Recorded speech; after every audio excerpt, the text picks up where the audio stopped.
ধর্ষণটা কোনো একজন টুপিওয়ালা মানুষ করত, আজকে যদি এই ধর্ষণটা মাদ্রাসার কোনো একজন শিক্ষক করত, শাহবাগে দেখতেন হাজার হাজার মশাল মিছিল, স্লোগান দিচ্ছে ধর্ষকের রাস্তা নাই, বাংলায় হবে না, বিচার বিচার বিচার, ধর্ষকের বিচার চাই।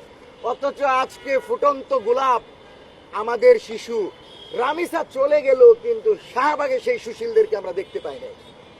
তো আমরা মনে করি তারা যদি থেমেও যায়, বাংলাদেশের জনগণের প্রতিনিধি আমরা, আমাদেরকে যদি গুলি করে মেরে ফেলা হয় তাহলে হয়তো আল্লাহর কাছে চলে যাব। তার আগে বাংলাদেশের জনগণের পক্ষে, জনতার পক্ষে, বিচারের পক্ষে আজীবন লড়াই করে যাব।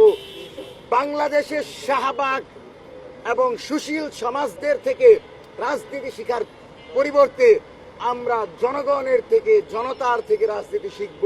যেই রাজনীতি শহীদ মিনারে 5ই আগস্টের প্রেক্ষাপট তৈরি করেছিল, সেই শহীদ মিনার থেকে জনগণের যে কোনো দাবি আদায়ে আমরা মাঠে লড়াই করব।